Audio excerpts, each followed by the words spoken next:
Selamat pagi kepada semua pihak. Saya Sebi Sambo, juru bicara Komando Nasional Tentara Pembebasan Nasional Papua Barat dari Pengendali Manajemen Markas Pusat, menanggapi pernyataan OPM TPN Margas Victoria yang dikeluarkan di bawah pimpinan Dr. Kogoya CS, Dr. Fotokopian, pada tanggal 20 November 2025. Untuk menanggapi itu, kami akan memberikan edukasi kepada semua pihak untuk perlu mengetahui atau diketahui tentang Komando Nasional Tentara Pembebasan Nasional Papua Barat. Ya, kami perlu menjelaskan di sini karena pernyataan Markas Victoria itu belum tentu benar, justru bertolak belakang dengan Komando Nasional. Oke, artinya begini, latar belakang TPN-PP itu dulu mereka pakai TPN OPM dan sebelumnya katanya OPM.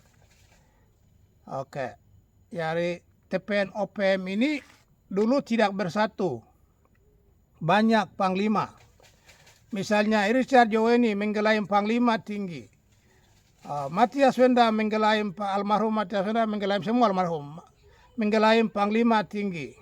Kemudian almarhum Kelly Kualik menggelar panglima tinggi. Kemudian almarhum Darius Yogi menggelar panglima tinggi.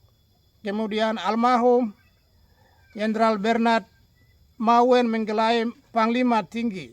Ini ada 5 panglima tinggi. Kemudian Titus Murib yang berbasis di Ilaga juga menggelar panglima tinggi. Ini ke-6. Kemudian Kolia Tabuni juga menggelar panglima tinggi yang ke-7.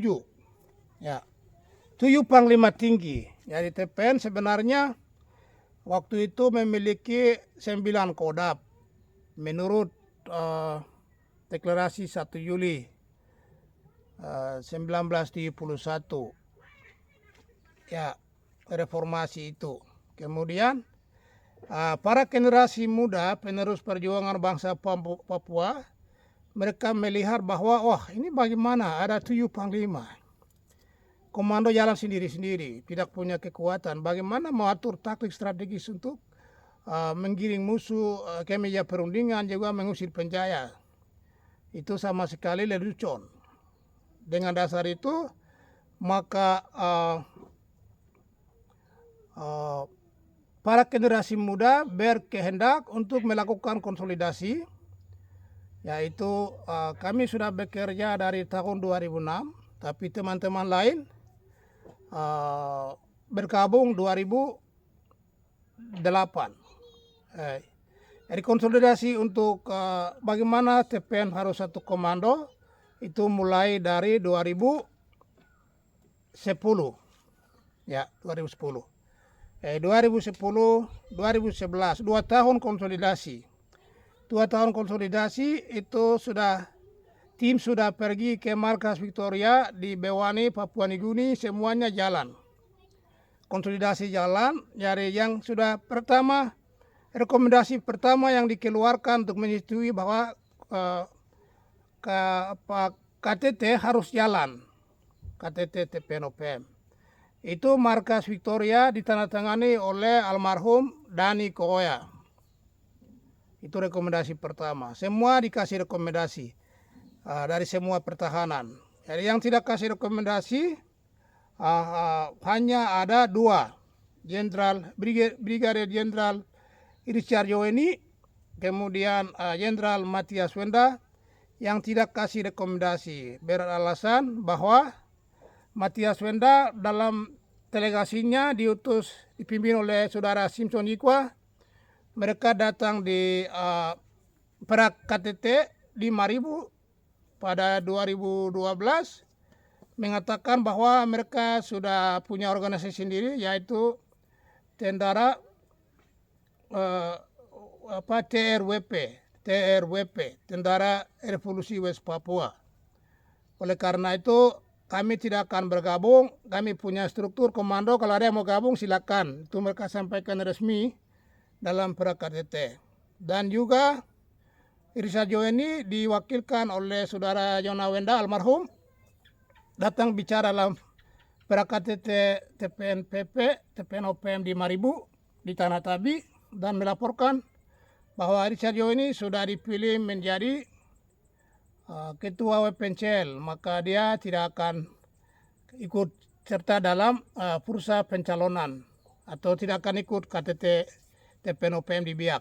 Maka sekalipun begitu sudah konsolidasi maksimal di seluruh Papua sepakat untuk kumpul membentuk satu struktur komando. Oleh karena itu semua kumpul di Biak difasilitasi oleh para generasi muda, mediasi untuk semua tua-tua kumpul. Sudah kumpul di sana, di Biak pada 1 dan sampai 5 Mei 2012, KTT TPNOPM telah dilaksanakan. Dan di sana, dalam KTT kami sudah periksa kenapa ada Kodab 2 Balim, juga kenapa ada Kodab 2 Biak. Semua ini dibahas dalam komisi-komisi.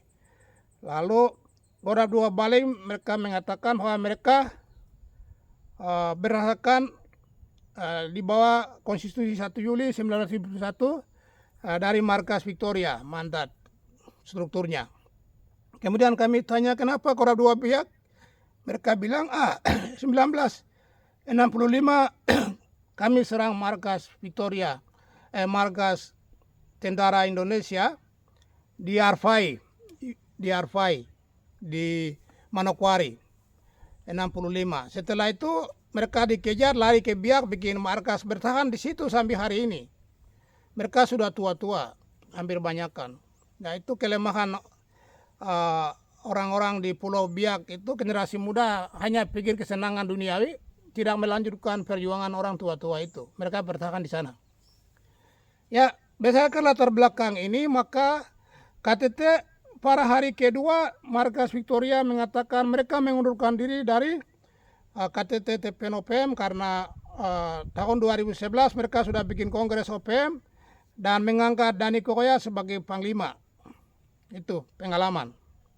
Itu fakta hukum yang kami ikuti, kami kerjakan dan bisa dibuktikan kepada di mata hukum Dewan Militer maupun hukum apapun, hukum rakyat. Maka itu sah. Jadi mereka wall out hari kedua dan dengan alasan Dani Kokoya bilang orang gunung itu begini, babi, orang pandai begini. Saya bilang saudara Dani, kami kumpul untuk bersatu, tidak untuk mendiskreditkan orang gunung, orang pantai, orang pulau, tidak ada. Kami satu komando, satu bangsa dan kita harus berjuang bersama-sama. Tapi Dani Kokoya bilang, ada saya bingung, dok. Lalu saya pasukan mereka mau pukul dia. Saya bilang jangan, tenang dulu. Kita pulang ke camp kami sambil minum kopi. Saya bilang, kamu pejuang dengar. Kamu siapa? Tidak tahu Dani Kokoya siapa. Dia itu teman berteman dengan Robert Johnson. Dengan Robert Johnson itu polisi di Papua. Dia kelompok itu, mereka Paulus Waterpau. Mereka selalu makan minum dengan mereka. Jadi dia bukan pejuang seperti kami. Dia dulu ketua asrama mahasiswa Jayawiyaya di Kamkei Asrama Nayak. Dulu Asrama Nayak, Asrama Wamena. Jadi kalian tidak tahu, saya lebih tahu latar belakang dia. Jadi kalau dia melawan saya, orang benar, maka dia tidak lama lagi akan mati. Kamu catat pejuang. Jadi pejuang waktu itu yang dengar mereka ada saksi. Saya bilang begitu. Itu bulan Mei. Lalu bulan Agustus saya dengar dia, tentara tangkap dia, kasih putus kaki. Saya bilang nanti kita lihat. Ishak Samuel Kenye bilang,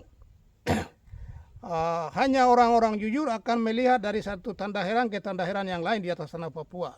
Itu sedang terjadi. Dan itu akan terjadi, sedang terjadi dan akan terjadi. Itu sejarahnya begitu. Jadi Markas Victoria pernyataan yang tidak berdasar. kami sudah reformasi militer. 36 komando sudah dibangun dan itu sah. Berdasarkan hukum organisasi. Anggaran dasar rumah tangga semua ya. Itu ya, ini kami bilang, semua ingat baik, semua mengetahuinya bahwa di sana kami bilang itu reformasi militer. Jadi militer yang dulu ini tidak bersatu sudah reformasi. Kemudian kenapa kami tidak pakai OPM, TPN PP saja? Punya alasan. OPM itu bukan organisasi. Itu hanya nama saja yang dilabelkan oleh Indonesia. Dan dia tidak punya struktur. Kalau struktur kasih tahu kami, kapan bentuk OPM? Kapan deklarasi OPM? Seperti kami bikin reformasi TPN di Biak 2012. Adakah forum yang pernah bikin OPM, organisasi OPM, siapa presiden OPM? Tidak ada sampai hari ini. Itu hanya bayangan saja yang stigmakan oleh Indonesia. Jadi tidak perlu lagi pakai OPM. Begitu sebenarnya. Cukup bangsa Papua punya militer satu. Sudah reformasi, komando nasional, itu begitu. Jadi ini sejarah. Yang ngomong kosong provokasi oleh Markas Victoria itu tidak pakai.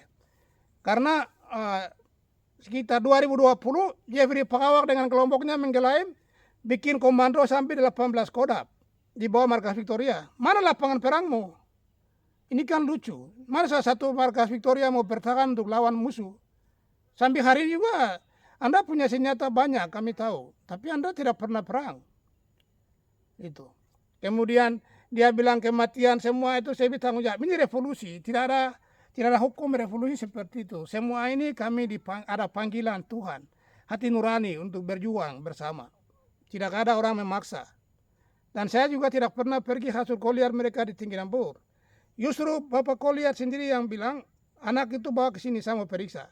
1 minggu saya tinggal di Tinggi Nambur, jalan kaki dari Wamena dengan almarhum Yuki Lawanimbo. Jadi Yuki Lawanimbo yang lapor ke Panglima Jenderal Koliar Tabuni bahwa dari semua pejuang dari kota, dulu kami di AMP, itu dia bilang, kakak saya juga di Minus Wanimbo, tapi saya tidak percaya mereka. Saya lebih percaya Sebi Sambom. Dia cerita di Bapak Koliar. Akhirnya Bapak Koliar bilang bawa anak itu. Saya pergi jalan kaki dari Wamena sampai ke Tinggi Nambur. Tinggal 1 minggu dengan Bapak Koliar mereka. Di sana Bapak kasih mandat untuk bekerja. Dia bilang saya sudah periksa anak. Kok bisa? Begitu. Secara hukum militer. Secara adat. Cerita itu begitu. Jadi mau ngomong kosong apa di sini? Mana Anda punya basis perang? Mana Anda punya pasukan?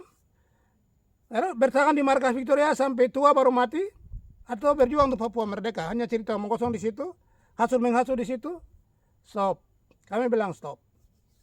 Kamu punya 18 Kodam itu kapan kamu perang? Ini Papua tidak baik-baik saja. Kalau Anda tinggal diam, pasif, jangan bilang klaim militer. Begitu hormat. Oke, ini karena itu kami menjelaskan, silakan sampaikan kepada semua rakyat Papua bahwa Komando Nasional itu sah, sudah internasionalisasi, sudah oke, seluruh dunia tahu, dan TPN 36 Komando tidak akan berhenti, tidak akan mendengar hasutan omong kosong siapapun tetap bengek. Jadi klaim militer yang pasif itu tidak pakai di dunia ini.